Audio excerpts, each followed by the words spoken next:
There's a lot of misinformation going around about the coronavirus. A lot of people getting a lot of likes on Twitter, a lot of retweets, a lot of shares on just nonsense.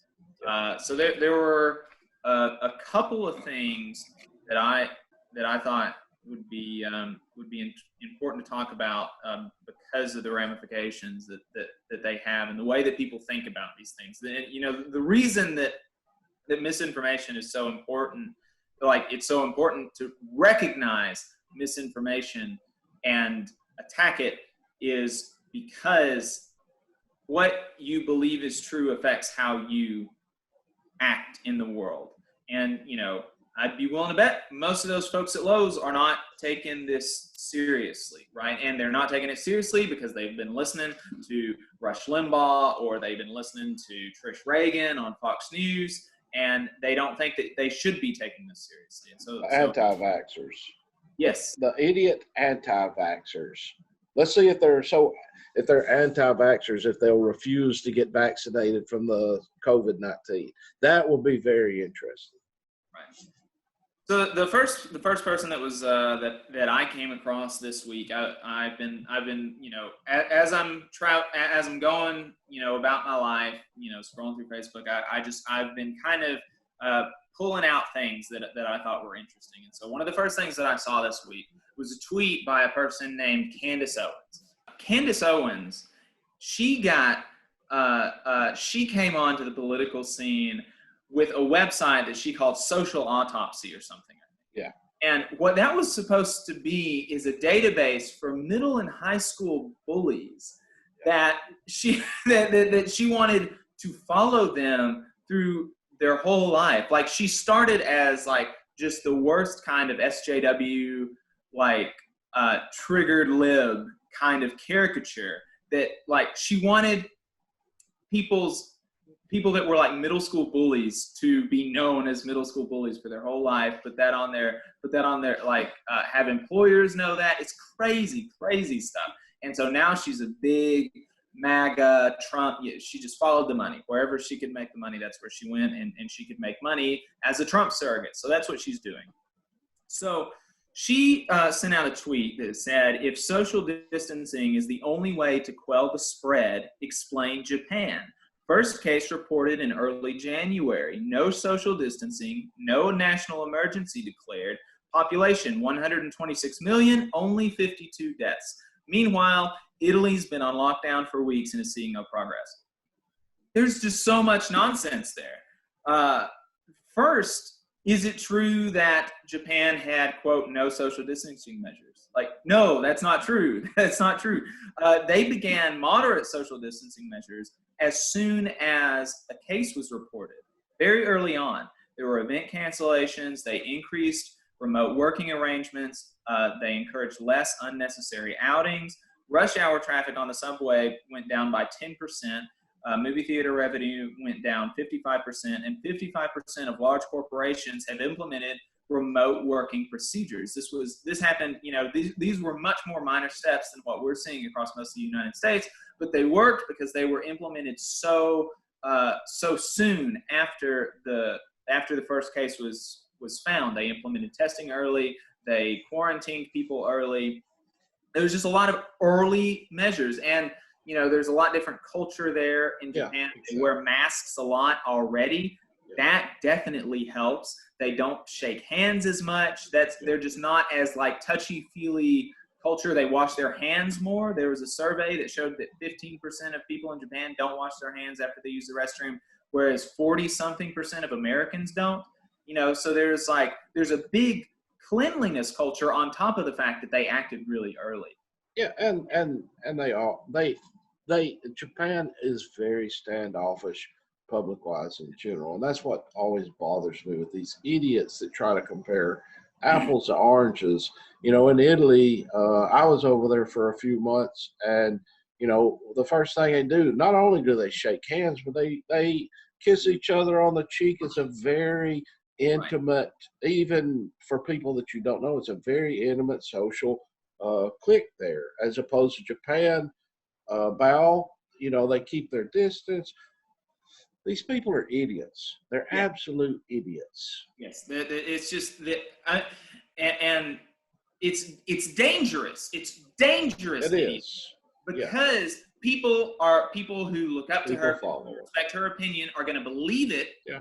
They're going to look at that and see the implication there. The implication is obvious. She doesn't say it explicitly, but the implication is obvious, is that we shouldn't be doing social distancing, that everybody should just be going to work like normal, and everything is going to be okay. That's obviously the implication. That's dangerous. That is so dangerous. It's the same way with libertarians. You know, I seen a libertarian today post on Facebook, not a good friend, but a friend, point out South Dakota and say, well, South Dakota said they're not going to enact any type of statewide shutdowns. So, and don't get me wrong, I've got an extremely strong libertarian streak in me as well. But comparing South Dakota to Alabama, I looked up the data. There's 11 on population density. There's 11 people per square mile in South Dakota. There is 90 in Alabama. You know, and it's like you're comparing. The people in South Dakota don't go to grocery stores but once a month. I go every day. You know, you can't compare the two. And then she said that Italy has seen no progress, and that's not true either. That is not true. They have been seeing a decline recently, but the reason that it took so long to see a decline is because the infected numbers that we have reflects reality from 2 weeks before. Yeah. Because it takes 10 to 14 days for you to see symptoms after you've been infected. So, of course, you're not going to see results from a lockdown until 2 or 3 or 4 weeks later, because the infections have already happened. They've already happened. At the point that you start the lockdown, 2 weeks later, you're going to know how many infections there were at that point. I mean, Jacob, I don't even want to talk about this idiot. The fact that we're even and I recognize what you're doing. You're clarifying for people out there that may see that stuff. But the fact that you even give a nod to this moron on this show is sickening, because she doesn't deserve to even be discussed, because anybody with a reasonable amount of reasoning recognizes that she's an idiot. You would hope, but I know. I sure have a lot of folks on my timeline that are sharing her nonsense. I know. But because most people don't think things through. They're 30-second sound clips, a couple of sentences, and they're like, oh yeah, that makes sense. And most people on the timelines, it's the worst place. Don't get your news from the timelines. Don't do that. So so there's another thing that I saw that he's less prominent than Candace, but he said that the United States has the most per capita testing, the most accurate testing, and the highest rate of testing. And that's just under no circumstances is that there's just no way that you can flip that. There are multiple countries that have higher per capita testing. South Korea, I believe, even has a higher absolute number of tests than we have. I mean, it's nonsense. I don't know what else to say about that, but there are people that believe that. And the last thing that I wanted to say, because this is going around, and it's not untrue, but the implications are just insane. And so I see uncontextualized the swine flu numbers from 2008 or 2009 or something, and they say that 55 million Americans contracted the swine flu and 12,000 died, and so the implication there from these folks is that we shouldn't be taking this seriously.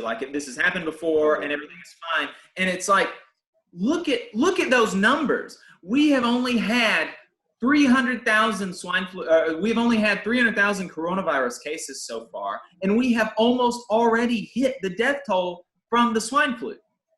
300,000 cases. We have had almost 10,000 deaths. 60 million swine flu cases, and we had 12,000 deaths. I mean, that's like that. If you see those numbers next to each other, that should really do nothing but underscore how much more serious this is than the swine flu was. The swine flu was literally the flu. It's truly hard to believe that 3 weeks later, after all this is not going to be as bad as the flu, or it's going to be about like the flu, that there are still people towing that talking point. Even the ignorant ass president of the United States of America has finally walked back that talking point. But we have thousands of morons across the United States that are still towing that ignorant talking point. Yeah. That's bonkers. So I just wanted to hit those. They really grinded my gears, so I wanted to talk about them. Anything else that you want to say about it? Did you see anything that you wanted to yell about? No, I mean I'm pretty much yelling the whole way through, so I'm good.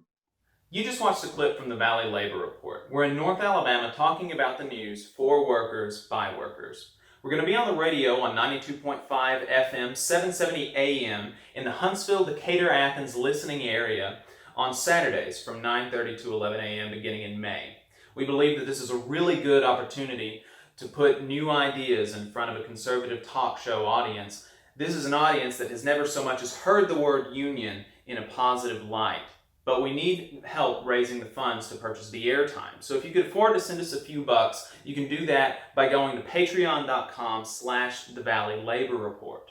If you can't afford to do that, that's fine too. There are a lot of people going through some really rough times right now. So if you could just share our videos, that would be really helpful. Be sure to subscribe to our YouTube channel and follow us on Facebook and Twitter. Thank you.